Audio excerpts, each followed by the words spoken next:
기록을 찾아보니 작년 2025년 10월 두 번째 주일에 와서 제가 설교를 했고 지금 7개월 만에 다시 와서 설교를 하게 되었습니다.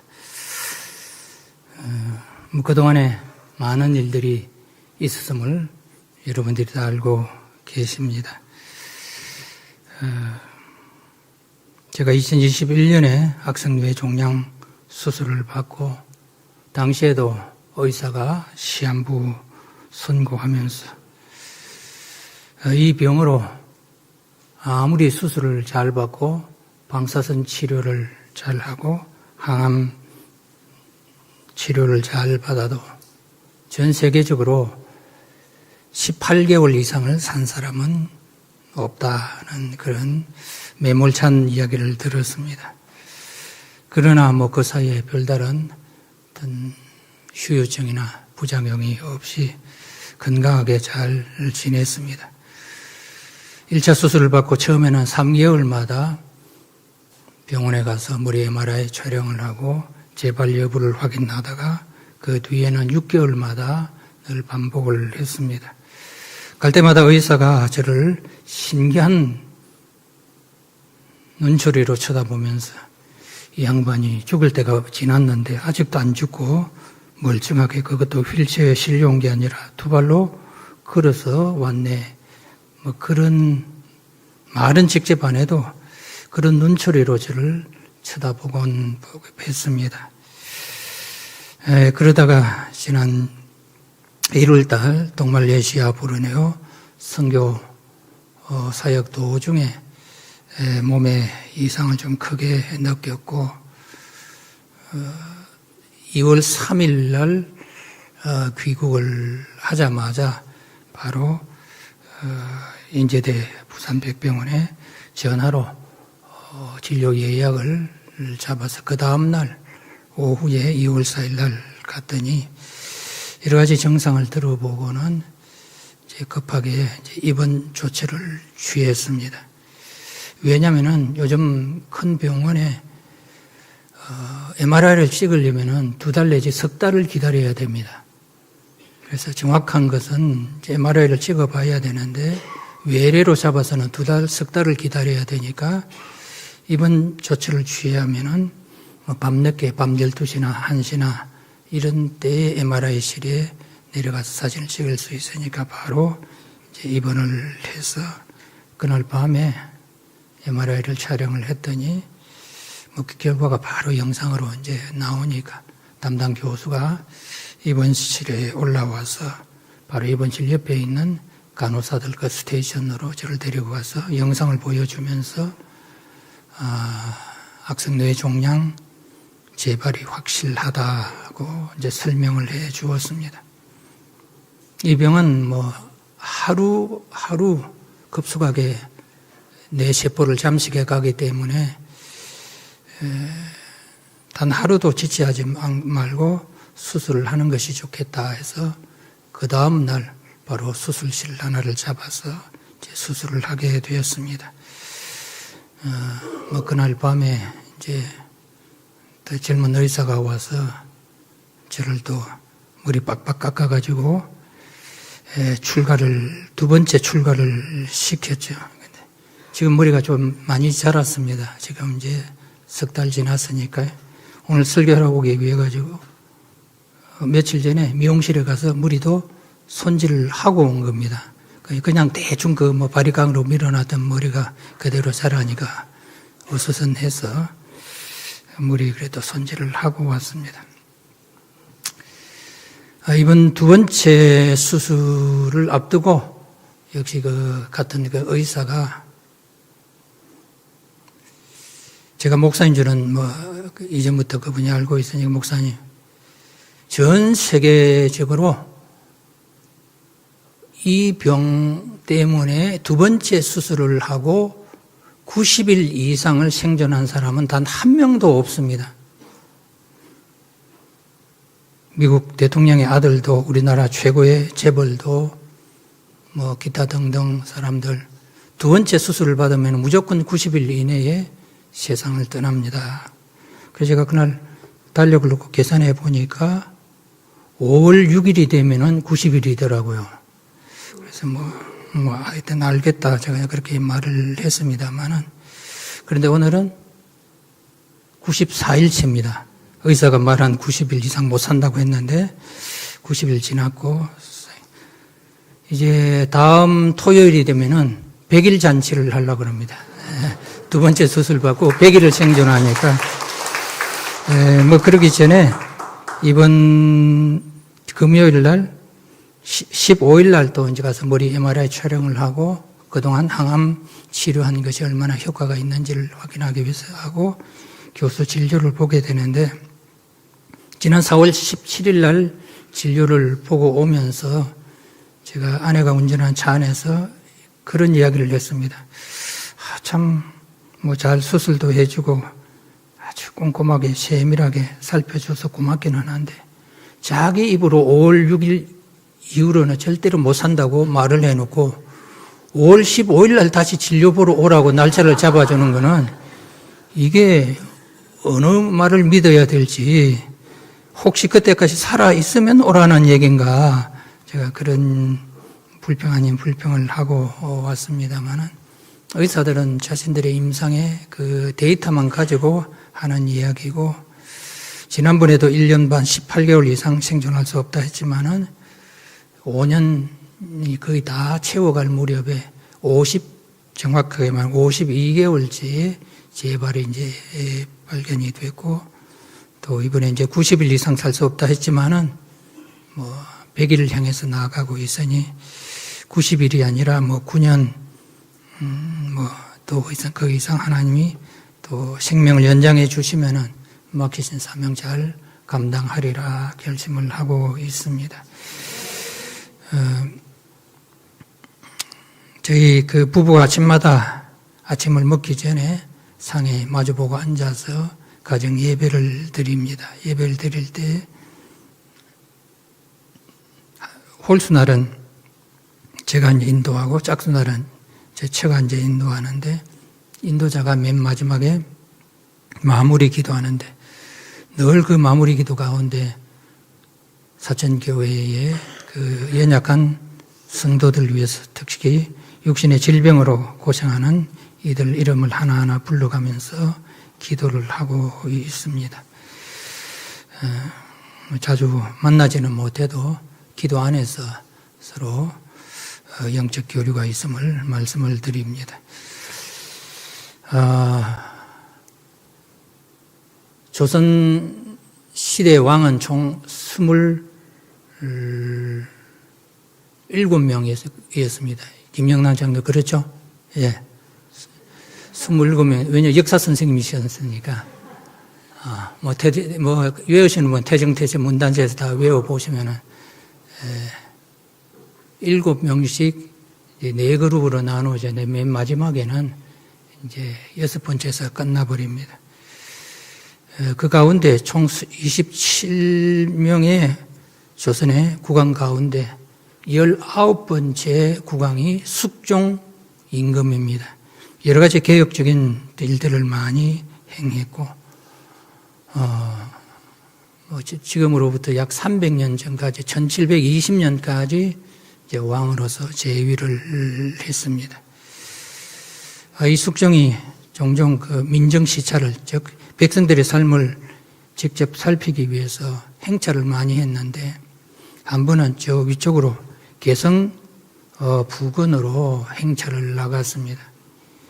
요즘도 대통령이 어디 지방에 시찰을 온다 하면은 몇 달 전부터 난리 아닙니다. 제가 울산에서 근무할 때에 당시에 전 남욱의 대통령이 울산을 방문한다 해가지고 몇 달 전부터 그 방문 동선을 따라서 하수구까지 샅샅이 다 조사를 다 합니다.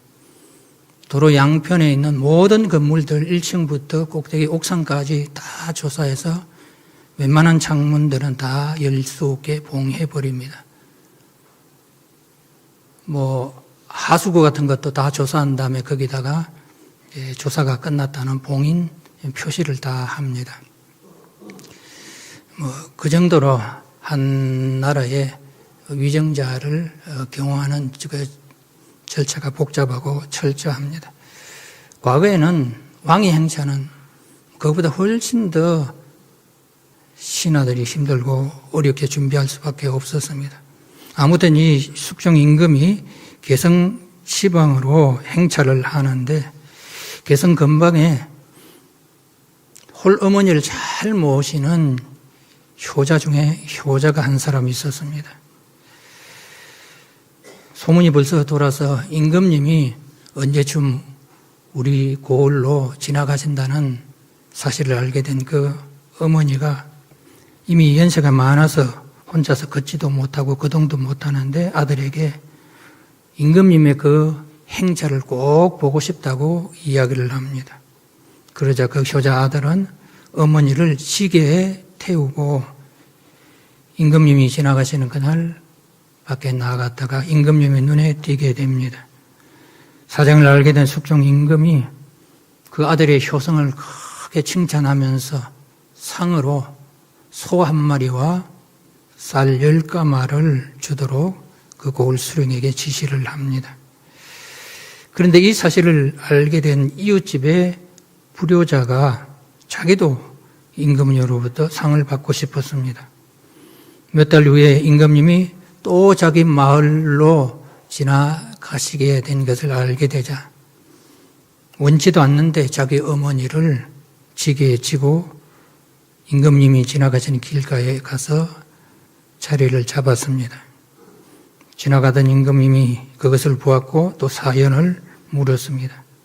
그때 옆에서 수행하던 그 고을의 방백이 전하, 저놈은 천하의 불효자로 온 동네에 소문이 나 있습니다.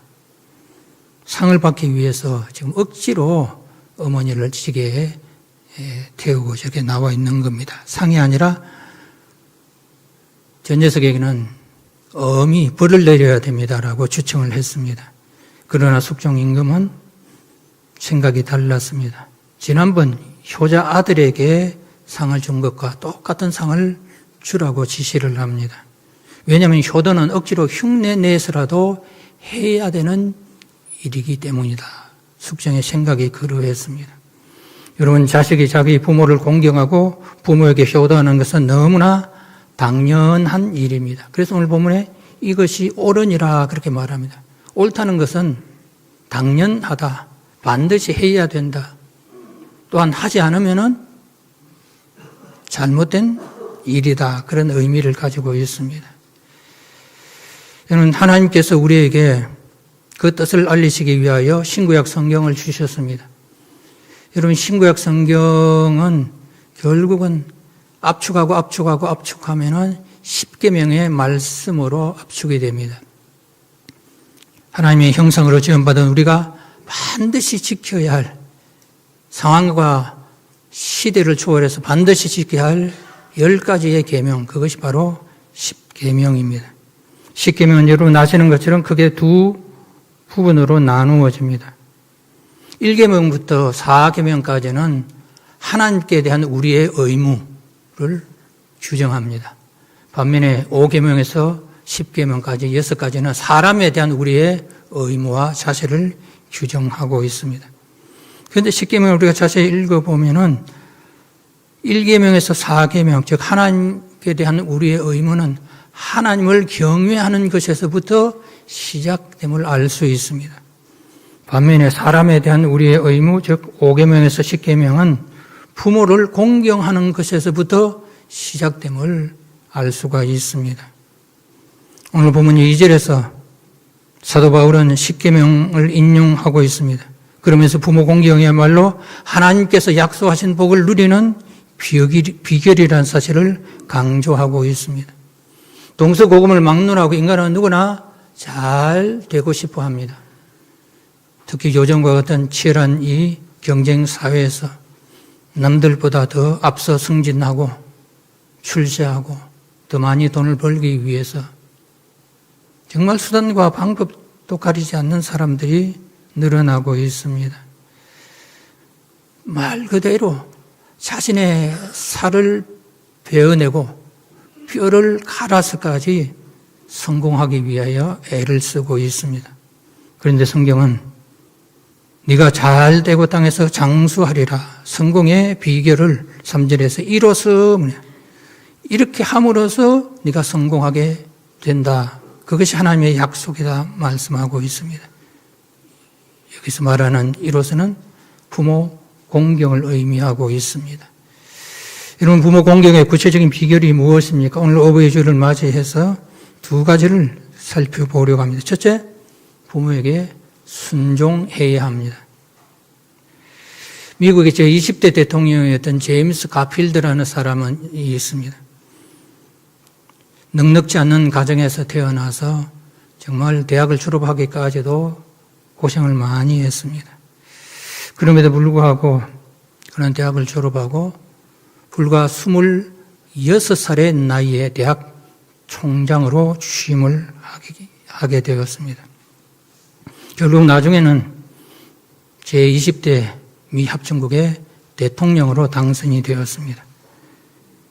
대통령 취임식을 하는 날 모든 내빈들이 다 자리에 참석해 있고 이제는 이날의 주인공인 가필드 대통령만이 등장하면은 공식 행사가 시작될 그런 차례였습니다.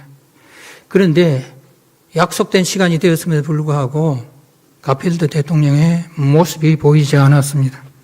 한참 시간이 흐른 다음에 드디어 무대 뒤에서 가필드 대통령이 한 노파를 부축해서 취임식장에 들어왔습니다.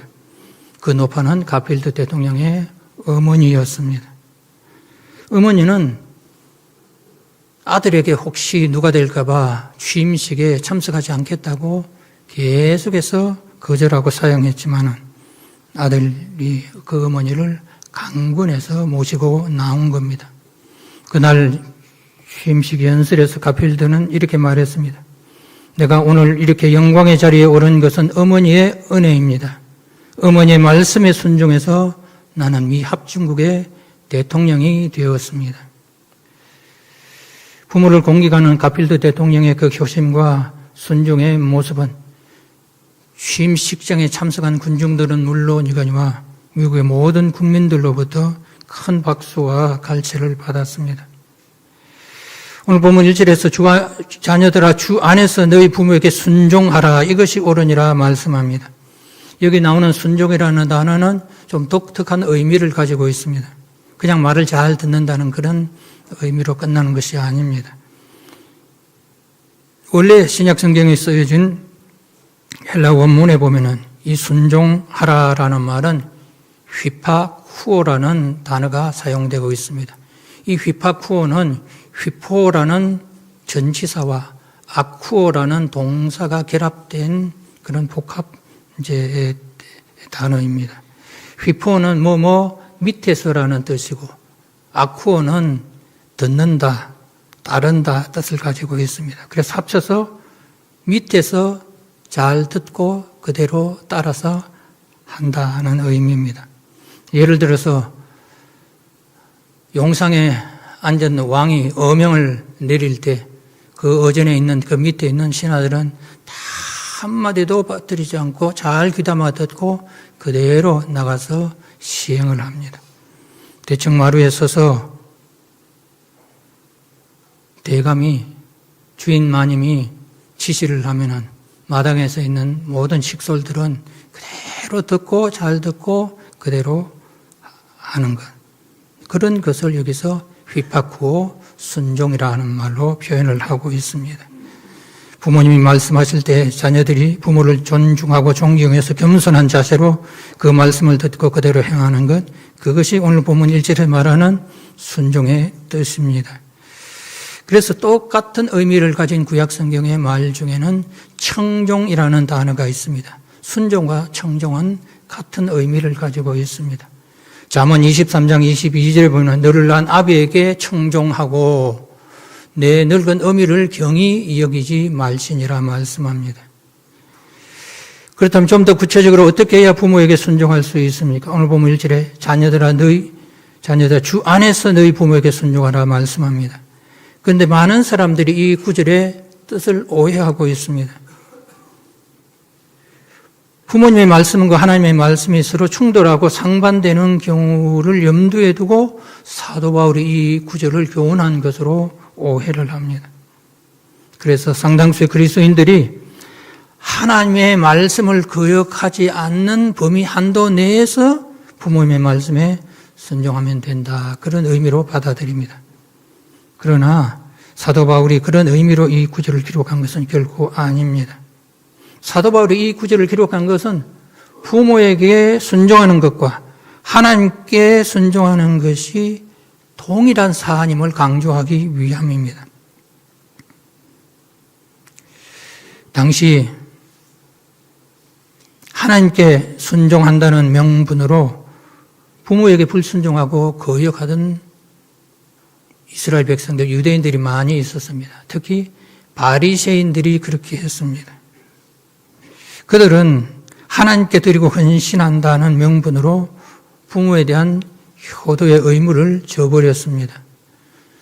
그들이 내세운 교리가 있는데 고르반이라는 교리입니다. 마가복음 7장 11절에 보면 사람이 아버지에게나 어머니에게나 말하기를 내가 드려 유익하게 할 것이 고르반, 즉 하나님께 드림이 되었다고 하기만 하면 그만이라. 내가 이 맛있는 게 있어서, 좋은 게 있어서 아버지, 어머니에게 드려야 되는데, 그래서 효도해야 되는데 내가 더 높으신 하나님께 이것을 드려야 되기 때문에 부모님께 드리지 못한다. 그때 고르반이라는 말을 쓴 겁니다.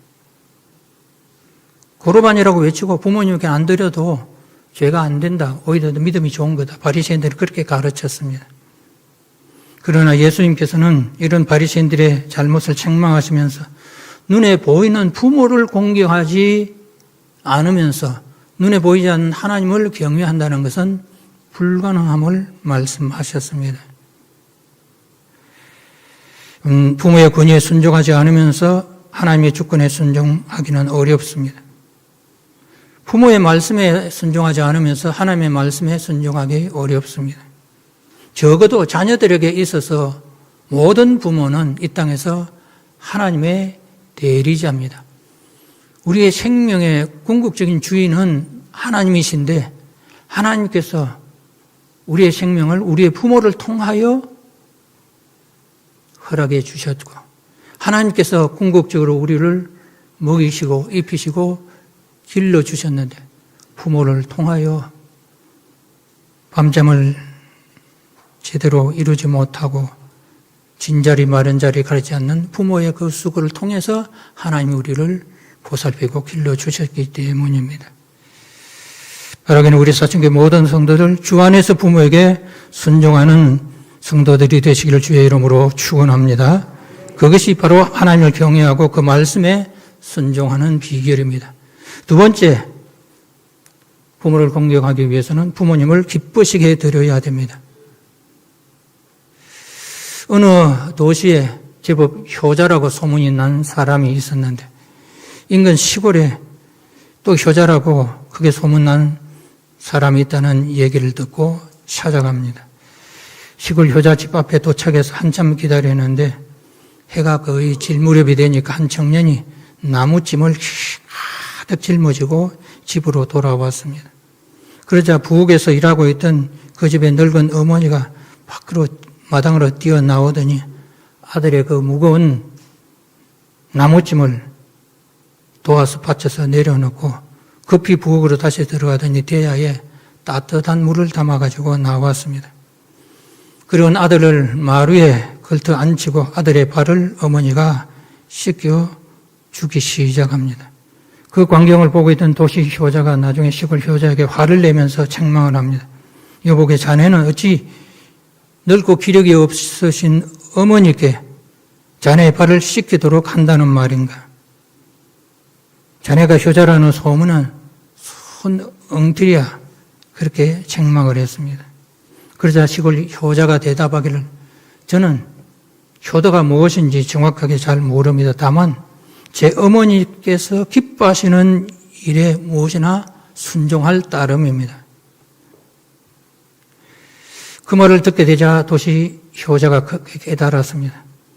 지금까지 나는 내 생각대로만 내 방식대로만 효도를 하려고 했구나. 좋은 옷과 맛있는 음식과 많은 용돈을 드리면서도 부모님은 진짜 기쁘시게 드리지는 못했구나 하고 깨달았다고 합니다. 이건 우리가 경제적으로 많은 재물을 부모에게 드리기 전에 부모의 마음을 먼저 헤아려 그 마음을 기쁘시게 해 드려야 됩니다. 그것이 진짜 효도입니다. 그래서 잠언 23장 25절에 보면 내 부모를 즐겁게 하며 너를 낳은 어미를 기쁘게 하라. 즐겁게 하라, 기쁘게 하라 말씀하고 있습니다. 여러분, 효도에 다른 공식이 있는 것이 아닙니다. 부모님의 마음을 즐겁게 하고 기쁘시게 해드리는 것이 정말로 효도하는 비결입니다. 부모님의 마음이 기쁘지 않다면 아무리 좋은 옷을 해드리고 좋은 맛있는 음식을 해드려도 소용이 없습니다. 아무리 좋은 집에서 비싼 옷을 입고 맛있는 음식을 먹어도 그 마음이 불편하다면 마치 감옥에 갇혀서 모래알을 씹는 것과 다를 바가 없습니다. 여러분, 우리는 먼저 부모님의 마음이 편하시도록 해드려야 되고 무슨 일을 하든 항상 부모님의 마음을 기쁘시게 드리기 위해서 힘써야만 됩니다. 그러기 위해서는 세심한 관찰이 필요합니다. 우리가 세심하게 살펴보지 않으면 부모님께 정말로 무엇이 필요한지 파악하기 어렵습니다. 아이들은 조금만 자기 몸이 아파도 짜증을 내고 눈물을 흘립니다. 배가 조금만 고파도 울고 짜증을 냅니다. 심지어는 젖병을 물려놔도 자기 원하는 대로 그 젖꼭지에서 우유가 쭉쭉 안 나오면 또 아이들은 짜증내고 옵니다. 반면에 부모들은 웬만하면 자식들 앞에서 자신이 힘들다, 어렵다는 내색을 하지 않습니다. 생활이 불편하고 힘들어도 자식들에게 부담을 줄까봐 말하지 않습니다. 그러다 보면 자식들은 원래부터 우리 부모가 그렇게 살아도 되는 사람인 줄로 착각합니다. 불편하고 힘들게 사는 부모님의 모습을 자식들은 당연하게 여긴다는 뜻입니다. 오래전에도 제가 한번 설교 시간에 소개한 적이 있습니다만 심순덕 시인이 쓴 어머니는 그래도 되는 줄 알았습니다라는 시가 있습니다. 어머니는 그래도 되는 줄 알았습니다. 하루 종일 밭에서 죽으라 힘들게 일해도 어머니는 그래도 되는 줄 알았습니다. 찬밥 한 덩이로 대충 부뚜막에 앉아 점심을 때워도 어머니는 그래도 되는 줄 알았습니다. 한겨울 냇물에서 맨손으로 빨래를 방망이질해도 어머니는 그래도 되는 줄 알았습니다. 배부르다 생각 없다 식구들 다 먹이고 굶어도 어머니는 그래도 되는 줄 알았습니다. 발 뒤꿈치 다 혀져 이불이 소리를 내도 어머니는 그래도 되는 줄 알았습니다. 손톱이 깎을 수조차 없이 닳고 문드러져도 어머니는 그래도 되는 줄 알았습니다. 아버지가 화내고 자식들이 쏙쏙해도 끄떡없는 어머니의 모습, 돌아가신 외할머니가 보고 싶으시다고, 외할머니가 보고 싶으시다고, 그것이 그냥 넋두리인 줄만 알았던 나, 한밤중 자다 깨어 방구석에서 한없이 소리 죽여 울던 어머니를 본 후로는 어머니는 그러면 안 되는 것이었습니다. 이것이 심순덕 시인이 쓴 내용입니다. 저도 이 설교를 준비하면서 이 시를 여러 번 읽으면서 눈물을 흘렸습니다. 아주 제가 어렸을 때 돌아가신 어머니가 생각났기 때문입니다. 여러분, 세상에서 반어법을 가장 잘 쓰는 것이 부모님들입니다. 얘들아, 바쁜데 오지 마라. 안 와도 된다. 지난번에 보내준 용돈도 아직 많이 남았는데 걱정하지 마라. 나는 고기 좋아하지 않으니까 고기 사보내지 마라. 다 하시는 말씀과 속생각은 반대입니다. 부모의 마음을 헤아려 기쁘시게 되는 것이 효도입니다. 오늘 본문에서 우리가 본 것처럼 하나님의 약속은 육신의 부모를 공경하면 이 땅에서 잘 되고 장수하게 된다는 것. 바로 그것입니다. 오늘 다시 한번 어버이주의를 맞이해서 부모 공경에 마땅한 도리를 다하면서 살아가기로 마음에 굳게 다짐하는 사천교회 모든 성도들이 되시기를 주의 이름으로 축원합니다. 기도하겠습니다. 하나님 아버지 감사합니다. 하나님의 형성을 따라 죄를 지었으되 또 현실적으로는 부모님들을 통하여 우리가 이 땅에 태어나고 부모님의 보살핌으로 우리가 연약한 가운데서나 점점 성장하게 해주신 것 감사합니다. 또 시간이 흘러서 하나님 앞에 서기까지 늘 자식들을 위하여 눈물로 기도하시는 부모님들을 그 은혜로 말미암아 저희들이 하루하루를 살고 있습니다. 하나님 우리 사천교회에 속해 있는 모든 가정마다 부모님의 그 은혜를 잘 기억하는 가정이 되게 하여 주옵시고 뿐만 아니라 연로한 우리 사천교회 모든 성도들 가운데 천국 소망 든든히 붙잡고 이 땅을 살아가게 하여 주옵소서. 늘 이 땅이 천국의 작은 지점이 되게 하여 주옵소서. 예수님의 이름으로 감사하며 기도하옵나이다. 아멘. 구주 예수 그리스도의 은혜와 아버지 하나님의 사랑과 보혜사 성령님의 위로 교통 충만하심이 내 부모를 공경하라 하신 하나님의 말씀을 기억하고 부모에게 순종하고 부모를 또한 잘 공경하기로 다시 한번 마음에 굳게 다짐하는 사천교회 모든 성도들 가운데 지금부터 영원토록 함께 있을지어다. 아멘.